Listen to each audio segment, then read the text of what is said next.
there are members on the commission from all districts, there isn't necessarily one person isn't representing one district. We're all together creating the contiguous lines together. You know, those questionnaires that you send us out every time and we fill out, do you take that feedback into consideration, or will you be taking that in when you go to redraw the lines? So that's kind of like part one. The other part of it has to do with the communities of interest and how much weight the community of interest will bear versus like boundaries, like for instance, there's a thing on there that says, you know, if like a freeway somehow cuts through part of a neighborhood, then the neighborhood gets divided into two, and that's part of what goes on with South Natomas, because part of South Natomas is on the east and part of South Natomas is on the west side of I-5, but that part of South Natomas on the west side of I-5 got put into a third district, District 4, which goes elsewhere. However, we shop at the same stores. We use the same parks. Our kids go to the same schools. The high schools, I believe, are over on the east side.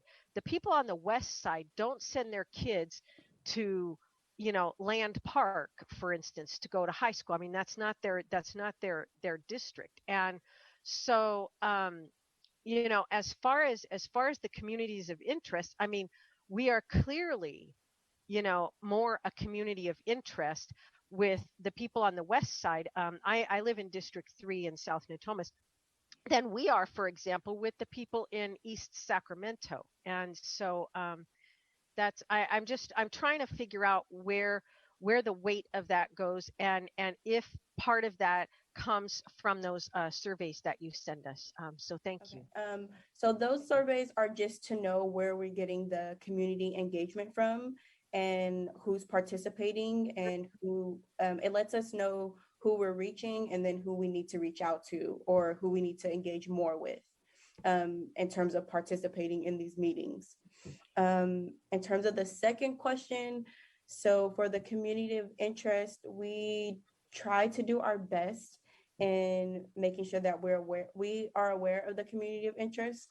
And it's our job to make sure that we keep them together as much as possible. Vice Chair, this is Matt again.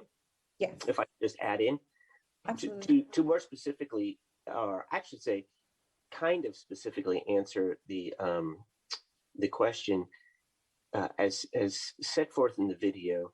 The charter actually has a hierarchy of criteria that the commission is to consider. The aim is substantially equal population. That must be met. The federal, state constitutions and Voting Rights Act must be met. The districts must be geographically contiguous. After that, the criteria puts communities of interest on the hierarchy of criteria. So as you saw in the video earlier, it starts with existing community boundaries, right? What's existing community boundaries? And you go down that list, and communities of interest comes on that criteria list, I think second or third. I don't have it right in front of me. But so that's, in terms of weight, there is a hierarchy of criteria that the commission is to consider, and communities of interest is relatively high on that. It is not the highest.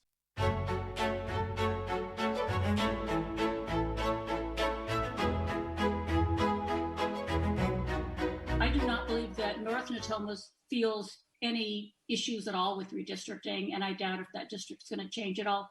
So when we talk about Natomas, those of us on the line, we're really talking about South Natomas, which is River Oaks and West Natomas, the South Natomas area, and also Northgate and Gardenland.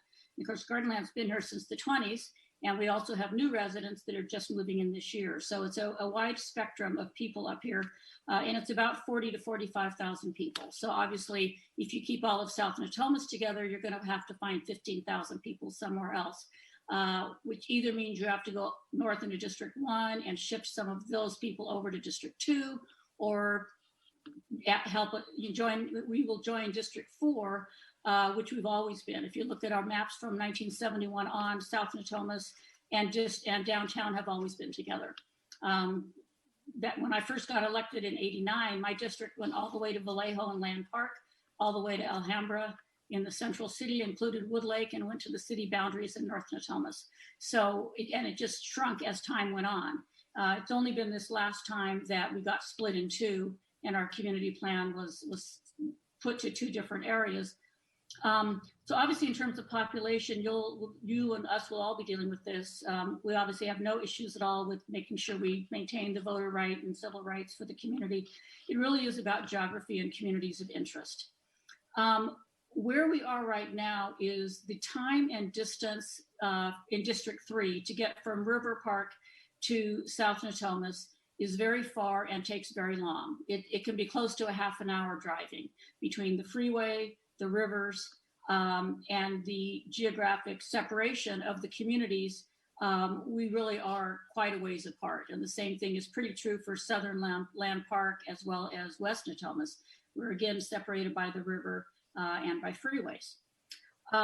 In terms of communities of interest, we are really very different communities. ESAC is different from Land Park. ESAC is different from Gardenland. River Park is different from River Oaks. We're just not the same communities. We have very different income levels, education levels, ethnic diversity levels, home ownership versus renters. We have different school districts. We are not in Sac City Unified School District. We are not treated the same in the city budget. We have very different tree canopies. Our community is not supported with tree maintenance by lighting and landscaping as ESAC and Land Park are. We have very different shopping areas, and the history of our areas are very different. So we're not contiguous. These are not compact districts, and they're not in keeping with the history of our districts. Yes, thank you. Vice Chair, this is Matt Riak, Assistant City Attorney, Counsel to the Commission.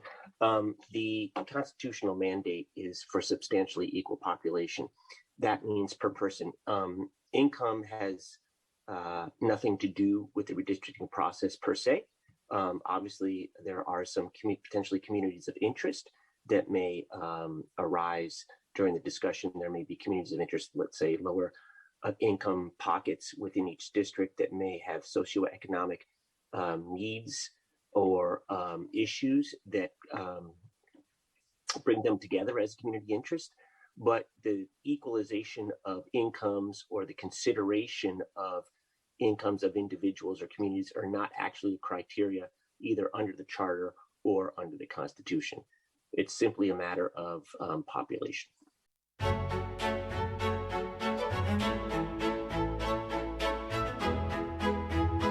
We are a separate school district, and can you include that when you're looking at communities of interests?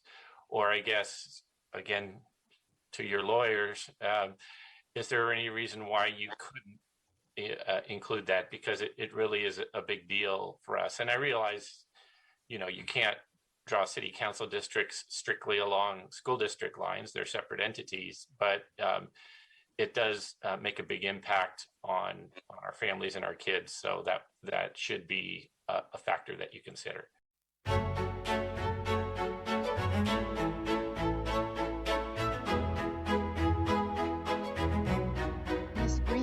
Say that they had taken into accountability the homeless population, and since we're going to be submitting our own maps, where can we get that information of what homeless population you're taking into account and attributing to the areas in the districts? Chico, I will, if you email redistricting, the email for the FAQ. We have a FAQ, and if you would email us, we could give you the information on how the homeless is being counted.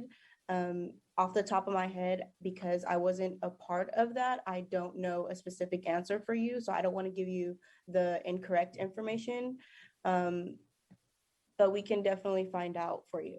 We would like to hear your input on how to advocate for these populations, especially since you can hear that there's a lot of limitations on our end as opposed to what we can look at in terms of the numbers, but hearing what the community wants to do with its vulnerable populations, like the unhoused, especially in D3 and D4, is very, very important to us. And we want to hear what you have to say about that.